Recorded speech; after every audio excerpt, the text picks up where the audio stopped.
दोस्तों सब्सक्राइब करिए मिस्टीरियस अर्थ को और प्रेस करिए इस बेल के घंटे को ताकि आप देख सके वीडियो सबसे पहले।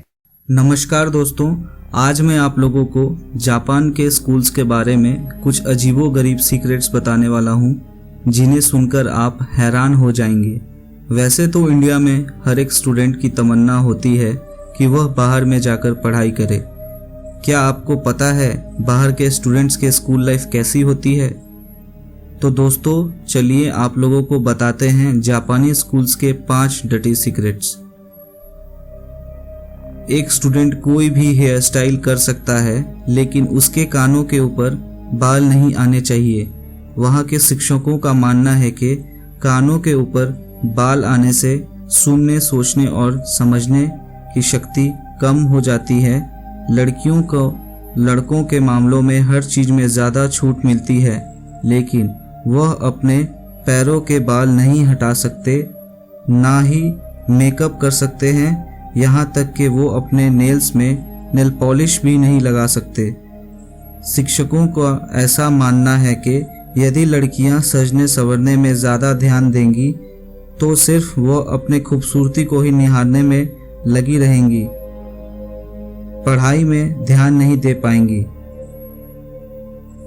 यदि किसी लड़के को किसी भी तरीके का बदमाशी या शरारत करते क्लासरूम में पकड़ा गया तो उसे 7 दिनों तक लड़कियों के बीच में बैठाया जाता है, ताकि उसे शर्मिंदगी महसूस हो और दोबारा वो ऐसा करने की ज़रूरत ना कर सके।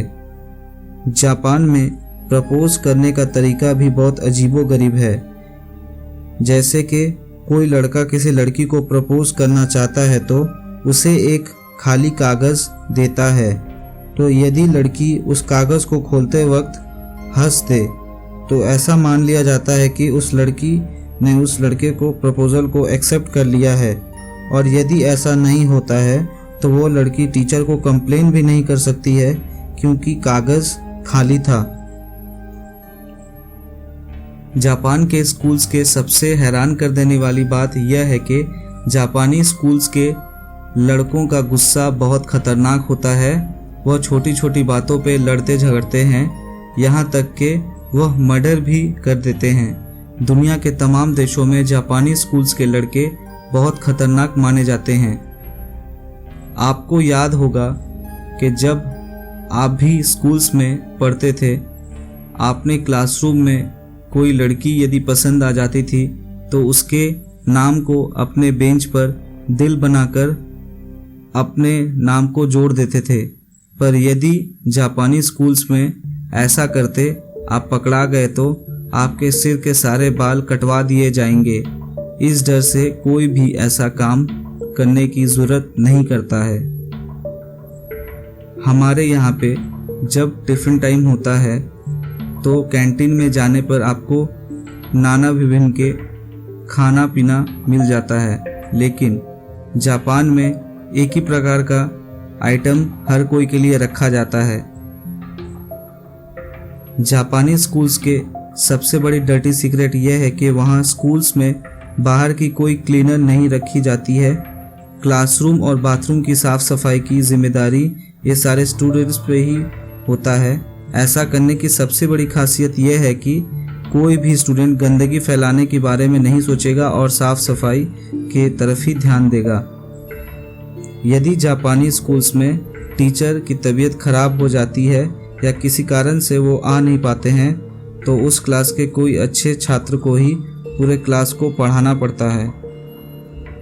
जापानी स्कूल्स में आत्मरक्षा के लिए ट्रेनिंग दी जाती है और वहाँ के बच्चे क्लासरूम ख़त्म होने के लिए अपने समय के तरफ नहीं देख सकते हैं, क्योंकि उन्हें पता है कि स्कूल के बाद उन्हें एक्स्ट्रा क्लास और वर्कशॉप भी अटेंड करना है।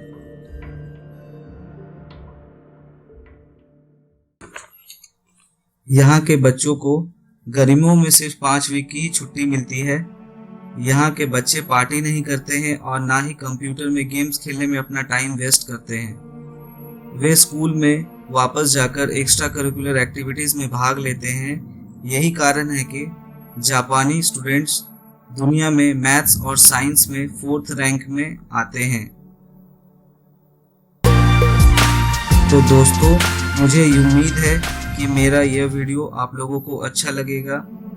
तो फ्रेंड्स प्लीज़ मेरे इस वीडियो को लाइक करें, कमेंट करें, शेयर करें एंड सब्सक्राइब करना ना भूलें। धन्यवाद।